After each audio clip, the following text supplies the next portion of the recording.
Good morning. How are you today, boys and girls? Miss Wyrick here with the story of the week. Just wanted to remind you all that February is Black History Month, so Miss Wyrick has chosen a story to go with that. Okay? Today's story is going to be An Apple for Harriet Tubman. Okay? This book was written by Glenette Tilly Turner, and it's illustrated by Susan Keeter. Okay, and again, it's An Apple for Harriet Tubman. And for those of you who don't know who Harriet Tubman was, you are about to find out. Okay, An Apple for Harriet Tubman. Harriet was born into slavery around the year 1820. Her parents, Ben and Rit Ross, were enslaved on the Brodess plantation in Maryland. Because their parents were the property of Edward Brodess, Harriet and her brothers and sisters belonged to him too, the law said. So that's pretty crazy, huh? She was born into slavery, and because the law said, she was property of the Brodess family. Okay? The slaves had a hard life. They chopped down trees, cleared swamps, tended the tobacco fields, and did all the other jobs on the Brodess plantation. The slaves didn't get paid and had to do everything their overseers told them to do. Even children had to work. So can you imagine being born into a family where you wake up in the morning and the first thing you have to do is work? That had to have been very, very difficult. Okay? When Harriet was only 7 years old, Edward Brodess sent her to work for an unkind woman named Miss Susan. One of Harriet's jobs was to sit up all night taking care of Miss Susan's baby so her crying would not wake her mother. If the baby did cry, Miss Susan would whip Harriet. And look at Susan's laying in bed and she's got the whip in her hand, and poor Harriet's there with the baby trying to keep her from crying. You imagine only being 7 years old? That's like being in second grade. Later on, Harriet worked in the fields. She liked working outdoors where she could feel the fresh breezes, see the sunshine, and watch birds fly free. Picking apples was her favorite outdoor job. Whenever she held a skinny red apple in her hand, she wished, oh, how she wished, she could take a big bite out of it. She longed to know if it tasted as good as it looked. She didn't like the fact that she and the other slaves were expected to pick, wash, and polish these luscious-looking apples, but were forbidden to eat any. She didn't think it was fair that slaves did all the work and the family in the big house got to eat the apples.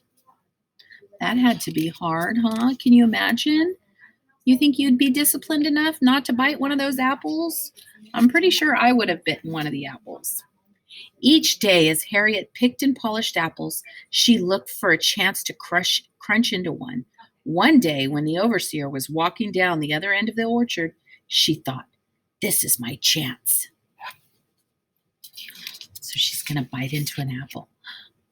Oh, no. But just as she was biting deep into the delicious apple, the overseer whirled around and caught her angrily. He took his whip and lashed Harriet. The whip tore through her clothing and into her flesh. It left scars that lasted the rest of her life. She couldn't fight back or do anything about it then, but she made herself a promise. One day I'm going to be free, and I'm going to have all the apples I want. Years passed, and Harriet married a free man by the name of John Tubman. In 1849, she learned that she might be sold and sent away from her husband and sisters and brothers. Harriet took action. She ran away from the Brodess plantation. She walked until she reached a safe house, a place where she knew members of the Underground Railroad would help her. The Underground Railroad was not a railroad, but a group of black and white men and women who took great risks to help people escape from slavery. Then, through dense forests and chilly swamps, she followed the North Star toward the north and freedom. She was always on the lookout for slave hunters and their bloodhound dogs. How scary, huh, to be out there like that? Later, Harriet was hidden in a farm wagon and taken to another safe house. Finally, she reached the Delaware Bay in the state of Delaware. A boatman helped her across the New Jersey shore. From there, she made her way to Philadelphia, Pennsylvania. Here in the north, she was free, just as she had promised herself that she would be. Oh, now she's a free woman.